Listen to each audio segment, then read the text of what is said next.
if you want to laugh, you want to get a good belly laugh in, okay? You've had a bad day, you want to giggle. Listen to Donald J. Trump talk about his faith, okay? Try to explain his journey with his faith.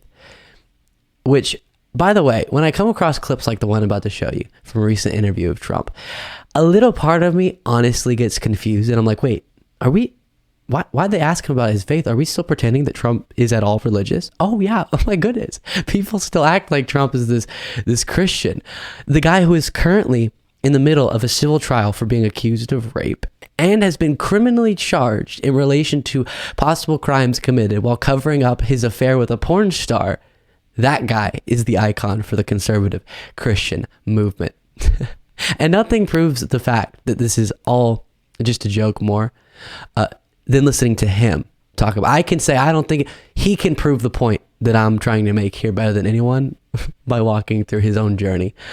Take a look at this. This was from a recent interview with a religious interviewer of some kind. You said this line that resonates with our audience.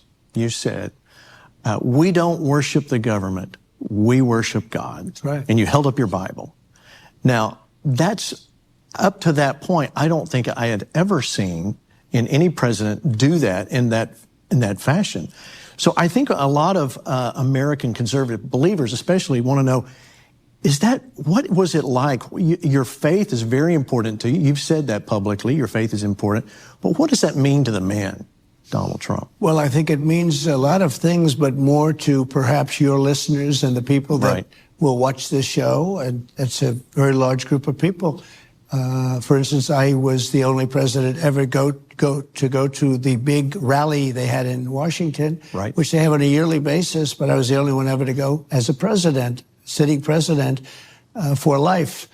And people were shocked, but even Ronald Reagan didn't want to take that step. And it was very close, always very close, as you know, to the White House. It's almost like walking distance, but I went and I was proud of that. And I think we've been given credit for doing that, but some people would say that was a courageous thing to do. I didn't view it as courageous. I viewed it as the right thing to do.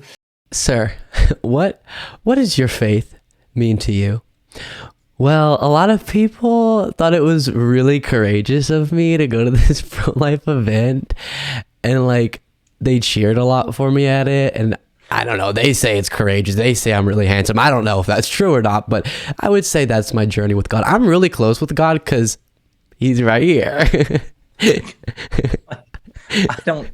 Anytime Trump is asked about his faith, so like, okay, full disclosure, I have a very low cringe tolerance. Like I don't watch reality TV. It's hard for me to see people humiliate themselves. So I actually had to read a lot of Trump press conferences instead of watching them. And when I see him be interviewed by religious figures and the topic turns to faith, to see him stumble through an answer, somebody who doesn't like him, it's really hard to watch. And this is no exception, because he's clearly not. You know, there's this notion in the Bible, I think it's something about like, basically you will know a believer by how they live, like you'll see the fruits of their beliefs. And where is his? Like you said, he's been credibly accused multiple times of all kinds of misconduct. He's a serial philanderer. You know, that was the Stormy Daniels situation. He's a narcissist and a liar. I mean, like I want to play a game right now with you real quick. I'm gonna give you two quotes and you tell me who said it. Was it Jesus or Donald Trump? Let he who has not sinned cast the first stone. Was that Jesus or Trump? Jesus. Okay, and here's the second quote. Okay. I could shoot someone on Fifth Avenue and not lose a single. Like, what are you talking about? This is it's awful. It's so hard to watch. Or I can grab them by the you know what. Yeah, I'm gonna have to phone the audience or phone a friend on that one. It's tough. So then I guess in the next moment, the next clip we're gonna look at, he's just desperately trying to salvage his brain to find any memory of something in his life that at all has to do with faith or religion, just anything. And what he could come up with is a memory of him as a child. That's his most recent religious experience at Sunday school. Here's this. But I was born into a family where my father was religious, my mother was religious. I wouldn't say they were going to church every single day, but they were, they were believers and strong believers. I went to Sunday school, which was good and which was expected. It was like everybody goes to Sunday school. And when you think about it, the world is so different now. Sunday school is not probably on everybody's key list. But I remember in those days, it was something that was very important. I remember it so well. I'd sit there and you'd learn all of the different, you'd go through the Bible, basically. What's the greatest book? That blows this book away, I have to be honest with you. That's good. And glad to hear you say that. Yeah, but so I grew up in that atmosphere. And I think that made it easier for me to do what I'm doing now. But I've been very, very pro, and not just Christianity, religion, because it's being hit very hard. I will say this, Christianity, I believe, is being hit much harder than any other religion. It's incredible when you look at what's going on in Congress and you see 15 years ago, this would have been impossible to happen. But you see now they're very much discriminating against Christians in favor of certain other religions, and you know that very well. And absolutely. I think we have to change that around. The acceptance of Trump by the conservative Christian population is one of the most interesting things to me in politics, not just because they're supporting someone who obviously doesn't authentically believe the things he's purporting to win over their support, but because they could go, hey, obviously Trump is not a great guy, but we just think he would be best for our politics, he will support the policies that we support. No. They, in unity, all in unison with one another, gaslight the rest of the world and just pretend like he's authentically someone who is this devout Christian who sits every night and reads the Bible and prays. And I've talked to Trump supporters at Trump rallies who will look me dead in the eyes. And when I ask kind of why do you support Trump, the first thing that leaves their mouth is he just loves God. He lives by the word like nobody else. He has an incredible faith and that guides him. And I'm, what? The same? Are we talking about the same guy? Unless he has a doppelganger out there, which if there was a more like devoutly religious, doppelganger of Donald Trump that followed the teachings of Christ, I'd love to meet this guy. That was painful. That was really painful to listen to. I thought the first clip was bad enough. This one was worse when he's like, when I went to Sunday school, I remember it so well. I was sitting there, I was learning, the Bible.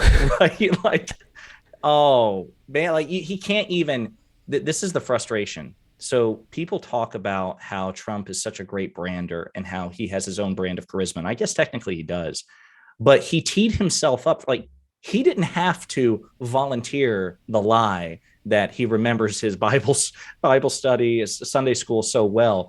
He just compulsively lied, realized as soon as the syllable left his mouth that he was not going to be able to follow through on it. And so then he just diverted. They call it Bible study.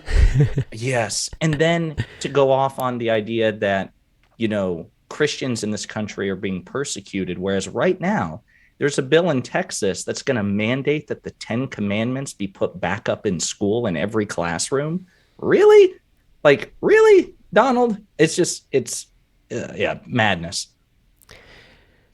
Truly, it reminded me of, and we got to watch it real quick, this moment from his 2016 campaign.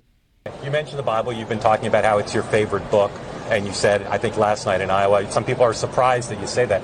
I'm wondering what one or two of your most favored Bible verses are and why. I wouldn't want to get into it because to me that's very personal. When I talk about the Bible, it's very personal. So I don't want to get into verses. I don't want to get into... There's no verse that means a lot to you that you think about or cite? The Bible means a lot to me, but I don't want to get into specifics. Even to cite a verse that you like? No, I don't want to do that. You're an Old Testament guy or a New Testament guy? Probably equal. I think it's just an incredible... The whole Bible is an incredible... I joke very much so. They always hold up the Art of the Deal. I say my second favorite book of all time. But I just think the Bible is just something very special. It's too personal, Josiah, to possibly tell you anything about my faith. It's too personal. It guides my every move. It's why you should vote for me. because I'm very religious, but I don't want to talk about it at all. You can almost see like the beautiful, again, he's self-aware enough that as soon as the question is posed to him, because the sad thing is, like you said, there are Trump supporters who I think will cynically, like I think there are some Trump supporters, certainly other leaders in the Republican Party, who have to claim some sort of evangelicalism. They know Trump is not religious. They know Trump is about as far from Christ and Christ's teachings as you can possibly get. But they cynically say otherwise to shore up the base. Then you have the true believers in the MAGA crowd. And I think like in that clip, the interviewers were two of them. They thought they could ask Trump questions about his faith and he would sincerely offer a compelling answer. And so like there's a disconnect between the grifter and the grifted. So as soon as they ask the question, you can almost feel the long pause where he's like, oh God, no. And it's just, guys, it's too personal. It's too personal. You know, I mean, like, how could you possibly choose? Really? I will say that's the saddest part, not just of this, of all of what we watch with the MAGA cult. It's the disconnect, as you called it, between the grifted and the grifter. It's the way in which it seems so clear, so obvious, that kind of right after the cameras turn off, Trump and, you know, the Sean Hannitys of the world who are interviewing him, whatever, they go, but those watching, it's a different story. They see Trump and they think that is a man who lives by and for Jesus Christ.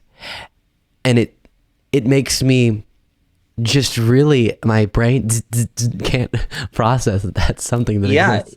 I mean, like you've obviously have the experiences of the various rallies that you've attended, you know, which require some superhuman patience and, by the way, some risk, right? And for me, I've never had that experience, but it's friends and family. Having grown up in red states in deeply conservative parts, religiously conservative, I have family members that I love and respect, friends that I love and respect, teachers. I've had teachers, former teachers I still stay in touch with, who are convinced that Trump, in a very unorthodox way, is a devout Christian, whereas like somebody like President Biden, who, say what you want about the president, I think is abundantly clear. He certainly evinces the qualities of Christ's teaching, the patience, the humility, the kindness. And he attends church every Sunday. I was going to say, there's some record of him actually showing up too. Right. Yeah. Like he has actually been when he does a photo op with the Bible, he can hold it right side up, you know what I mean? And not like whatever, not like he's holding a fish, you know, by two fingers, but it's so fascinating and it's sad because in many ways, Trump supporters are among the biggest victims of Trump's grifts, in my opinion. Absolutely. And I think you and I have talked about this. When you have Trump supporters kind of in your extended circle, your family or close friends or whatever it might be, the ability to understand the way in which people are being victimized, I think, is heightened. And so then it is more painful to observe. And I do remind people of that. We have to be able to recognize someone or a group of people being in the ideology they hold, push, and support dangerous without dehumanizing them or not being able to simultaneously recognize the way in which they are victims while they're victimizing other people, right? And you can fight back against what they're doing to victimize people with the targeting of different groups and all of it, while also recognizing their victimhood, not as much as they do, gosh, but so that if for no other purpose, you can attempt, if you have the motivation, to get to them, to try to maybe one or two at a time pull them out of the cold. 100%. You can't. I mean, I think if you look at any like de-radicalization text or like people like Daryl Davis who de-radicalized the KKK, the single biggest tool to successful de-radicalization of somebody out of a cult or a bad movement is empathy, right? So the way I personally describe it on my channel, Pondering Politics, is this. My frustration, my disdain is for Republican leaders. When I insult the Republican Party, and I do, just to be quite candid on my channel, it's always the leadership. It's the Mitch McConnells, the Ted Cruzes, the Lindsey Grahams, people who are in themselves in positions of power and who understand Trump because they're in close proximity to him, whereas most MAGA supporters are not.